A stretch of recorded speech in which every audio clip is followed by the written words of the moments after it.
Chapter 8. Myron. Myron had big ears. He was elected class president. The children in Miss Jewel's class expected him to be a good president. Other presidents were good speakers. Myron was even better. He was a good listener. But he had a big problem. He didn't know what a class president was supposed to do. So he asked, "What am I supposed to do?" "It's a difficult job," said Miss Jules, "but you can do it. You must turn the lights on every morning and turn them off at the end of the day." "What?" Myron asked. "As class president, you must learn to listen," said Miss Jules. "I'll repeat myself only one more time. You must turn the lights on every morning." "I hear you the first time," said Myron. "It just doesn't sound like much of a job." "It certainly is," said Miss Jules. "Without lights, I can't teach, and the children can't learn. Only you can give us that light. I think it is a very important job." "I guess so," said Myron. He wasn't convinced. "Here, let me show you how to work the light switch," said Miss Jules. "I already know how," said Myron. "I've been turning lights on and off all my life." "Very good," said Miss Jules. "You'll make a fine president." Myron wanted to be the best president ever, but it was such an easy job. He thought that anybody could do it. When school let out that day, Myron stayed behind. He turned the lights by flickering the switch down. "Excellent," said Miss Jules. On my way home, Myron heard a horrible noise. First there was a loud screeching, then a sharp squeal, a roaring engine, and then the very faint sound of a girl crying. Myron ran to see what happened. Dana was bent over in the middle of the road. "What's the matter?" asked Myron. "My dog Pugsy was hit by a car," Dana cried. "Who did it?" asked Myron. "I don't know," Dana sobbed. "They sped away." "Well, that's not important," said Myron. "We've got to try to save Pugsy." Pugsy lay unconscious on the street. Myron carefully picked her up, carried her 2 miles to the vet. Dana cried at his side. "Don't worry, Dana," said Myron. "She'll be all right." But he wasn't really so sure. He gave Pugsy to the vet, walked Dana home, then walked home himself. Dana was so upset that she forgot to thank him. Myron didn't mind. He thought that was being class president was all about. The next morning, before he went to school, Myron went to Dana's house. Pugsy was there. She seemed all right. Dana petted her. Pugsy licked her face. "See, Myron, she's all right," said Dana. "The vet said that you brought her in just in time." "Hi, Pugsy," said Myron. He petted her. Pugsy bit his hand. "I guess she doesn't know you," said Dana. "She was unconscious yesterday when you saved her life." Dana's mother put some medicine and a Band-Aid on Myron's hand. Then she drove the children to school. They were late. They ran up the stairs to Miss Jules' class. The room was completely dark. "It's about time you got here, Myron," said Miss Jules. "We have no lights." "Why didn't somebody else just turn them on?" asked Myron. "Because you're the class president," said Jules. "Show Stephen how to work the lights from now on. He will be class president." Myron showed Steven how to turn on the lights. He flipped the switch up. At the end of the day, Myron showed Steven how to turn the lights off. He flicked the switch down. After a week, Steven finally caught on. He made a good president. The lights were on every morning. Myron, who was president for only a day, was the best president in the history of Wayside School. It was just that nobody knew it. Chapter 9. Maurecia. Maurecia liked ice cream. She was sweet and pretty and could beat up any boy in Miss Jewel's class. Everyone liked Maurecia, except Kathy. But then she didn't like anybody. Maurecia only liked ice cream. Every day, Maurecia brought an ice cream cone to school and kept it in her desk until lunchtime. At first, she brought chocolate ice cream every day, but she soon got tired of chocolate ice cream. So she started bringing vanilla, but she got tired of vanilla too. Then she got tired of strawberry, fudge, ripple, butter pecan, pistachio, and cherry. In that order. And then a terrible thing happened. Maurecia got tired of ice cream. By that time, her desk was a mess. Everything in it was sticky. Everybody liked Maurecia, but Maurecia didn't like anybody. Miss Jules hated to see Maurecia unhappy. "I don't understand it, Miss Jules," cried Maurecia. There just isn't any good flavors anymore." So Miss Jules worked all night. The next day, she brought a new flavor of ice cream for Maurecia. It was Maurecia flavored ice cream. "Everybody will take it," thought Miss Jules, because everybody likes Maurecia. "Here you go, Maurecia," said Mrs. Jules. Maurecia flavored ice cream. Everybody gathered around as Maurecia tasted. They hoped she liked it. Maurecia took a lick. "Well," said Mrs. Jules. Maurecia took another lick. "Well," asked the class. "The ice cream has no taste," said Maurecia. "It doesn't taste bad, but it doesn't taste good. It doesn't taste like anything at all." Miss Jules was heartbroken. "Here, let me try," asked Todd. He tasted it. "You're crazy, Maurecia," he said. "This is the best tasting ice cream I've ever eaten. Try some, Dee. "It's delicious," said Dee.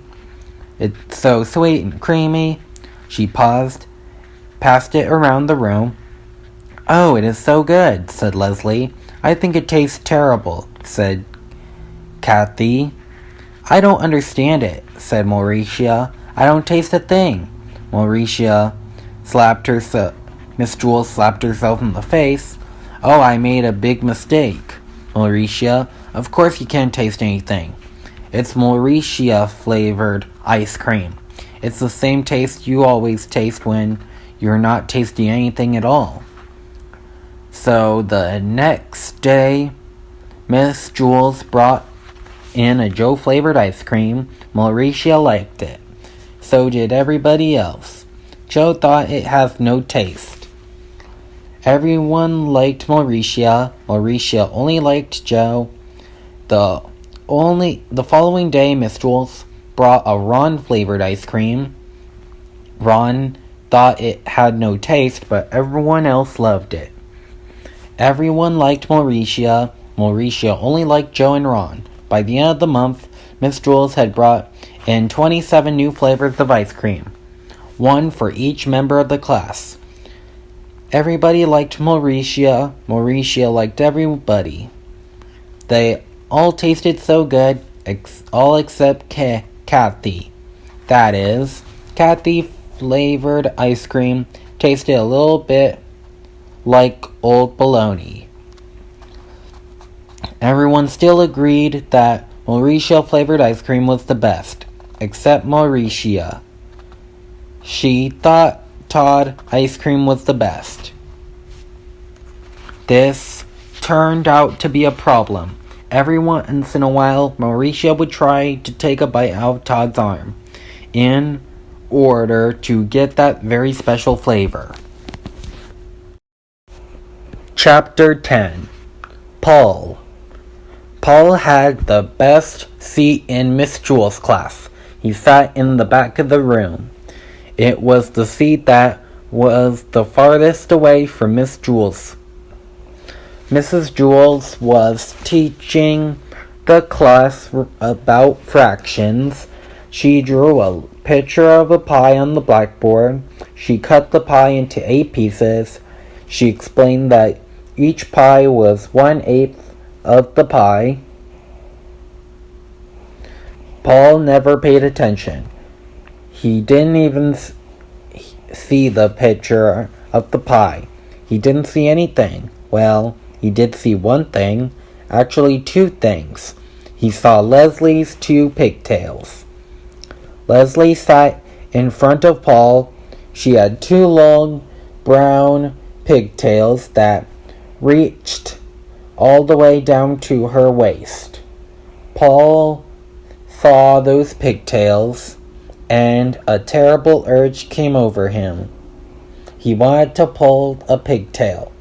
He wanted to wrap his fist around it, feel the hair between his fingers, and just yank.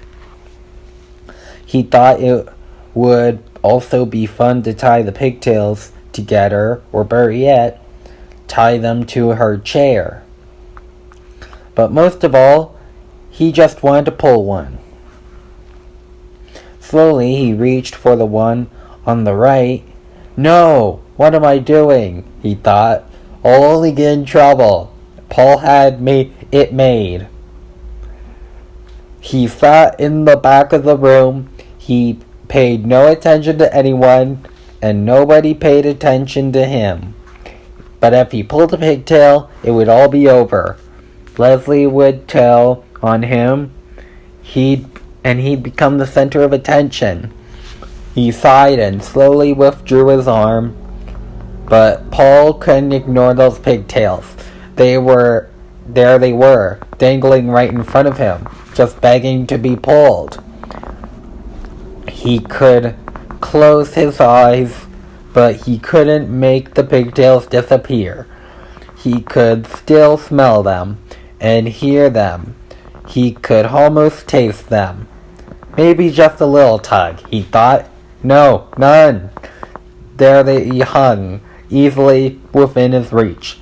Well, let them just hang there, thought Paul. It would be foolish to pull one, no matter how tempting they were. None of the other children in the class pulled pigtails. Why should he? Of course, none of the other children sat behind Leslie either. It was just a simple matter of being able to think clearly.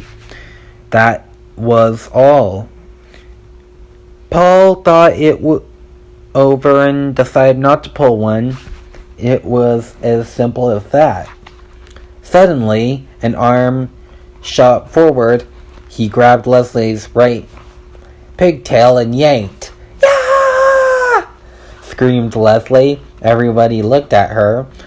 "Paul pulled my pigtail," she said. They all looked at Paul. I couldn't help it," said Paul. "You better learn to help it," said Miss Jewels. She wrote Paul's name on the blackboard under the word discipline. "Tell Leslie you're sorry." "I'm sorry, Leslie," said Paul. Said Leslie. Paul felt horrible. And never again would he pull another pigtail, except there was one problem. He still wasn't satisfied. He pulled the right one, but that wasn't enough. He wanted to pull the left one too. It was as if he heard a little voice coming from the pigtail saying, "Pull me, Paul, pull me." "I can't," Paul answered. My name's already under the word discipline. Big deal, said the pigtail. Pull me. No way, said Paul. Never again. Oh, come on, Paul. Paul, just a little tug, urged the pigtail. What harm could it do? Lots of harm, said Paul. Leslie will scream, and I'll get in trouble again. Boy, that's not fair, whined the pigtail. You pulled the right one. Now it's my turn. I know, but I can't, said Paul. Sure you can, said the pigtail. Just grab me and yank. No, said Paul. It's not right. Sure it is, Paul, said the pigtail. Pigtails are meant to be pulled. That's what we're here for. Tell that to Leslie, said Paul. Leslie won't mind, said the pigtail. I promise. I bet, said Paul. Just like she didn't mind the last time. You just didn't pull hard enough, said the pigtail. Leslie likes us pulled real hard. Really? Asked Paul. Cross my heart, said the pigtail. The harder the better. Okay, but if you're lying, I promise, said the pigtail. Paul grabbed the left pigtail. It felt good in his hand. He yanked it as hard as he could. Ah! Screamed Leslie. Miss Jules asked, Paul, did you pull Leslie's pigtail again? No, said Paul. I pulled the other one. All the students laughed. Are you trying to be funny? Asked Mrs. Jules. No, said Paul. I was trying to be fair. I couldn't pull the one and not the other, said the children. Laughed again. Pigtails are meant to be pulled, Paul concluded. Miss Jules put a check next to Paul's name on the blackboard under the word discipline. But at last Paul was satisfied. True, his name was on the blackboard with a check next to it, but that really didn't matter. All he had to do was stay out of trouble the rest of the day, and his name would be erased. It's easy to stay out of trouble when you have the best seat in the class. In fact, Paul could do this every day. He could pull Leslie's pigtails twice, and then stay out of trouble the rest of the day. There was nothing Leslie could do about it. Suddenly, out of nowhere, Leslie screamed, "Ah!" Miss Jules circled Paul's name and sent him home early on the kindergarten bus. Nobody would believe that he hadn't pulled Leslie's pigtail again. Chapter 11. Dana. Dana had 4 beautiful eyes. She wore glasses, but her eyes were so beautiful that the glasses only made her prettier. With 2 eyes, she was pretty. With 4 eyes, she was beautiful. With 6 eyes, she would have been even more beautiful. And if she had 100 eyes all over her face and her arms and her feet, why, she would have been the most beautiful creature in the world. But poor Dana wasn't covered from head to toe with beautiful eyes. She was covered with mosquito bites. Mrs. Jules picked up her yardstick and said, "Now it's time for arithmetic." "Oh no, Miss Jules," said Dana. "I can't do arithmetic. I itch all over. I can't concentrate." "But we have all kinds of arithmetic," said Mrs. Jules. "Addition without carrying, addition with carrying, and carrying without addition." "I don't care," cried Dana. We have that too," said Mrs. Jules. "Addition without carrying. Now, stop carrying on," Dana whined.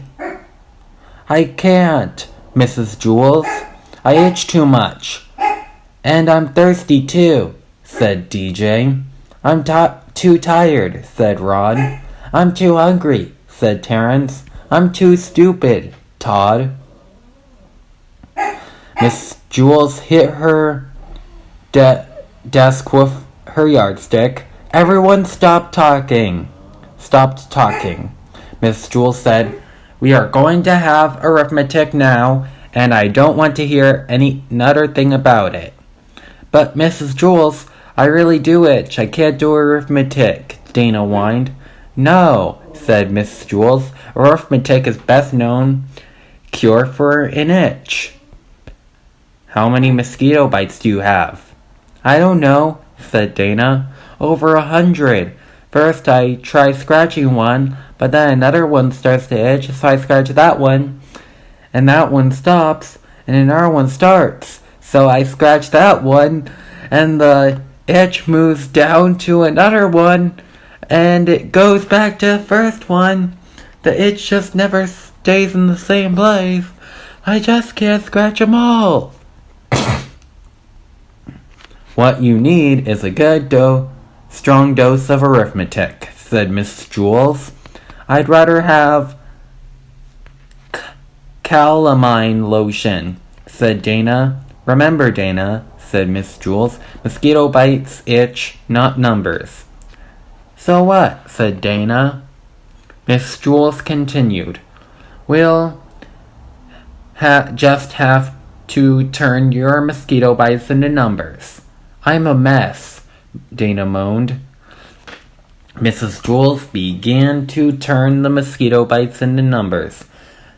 "How much is 3 mosquito bites plus 3 mosquito bites?" she asked. Ronnie raised her hand. 6 mosquito bites, she answered. "How much is 6 mosquito bites minus 2 mosquito bites?" asked Mrs. Jules. 4 mosquito bites, said DJ. "How much is 5 mosquito bites times 2? Said Mrs. Jules. 10 mosquito bites, said Bebe. "Very good," said Mrs. Jules. "I still itch," Dana complained. "I've got one more question," said Mrs. Jules. "How much is 49 mosquito bites plus 75 mosquito bites?" Nobody raised a hand. "Think, class," said Miss Jules. "This is for Dana." Nobody knew the answer. Dana's itch began to get worse and worse. At last, Dana began counting her own mosquito bites. She counted 75 on one side and 49 on the other. Then she added them together for a total 124 mosquito bites. 124 mosquito bites, said Dana. "Very good," said Mrs. Jules. Dana had 124 mosquito bites, and none of them itched anymore.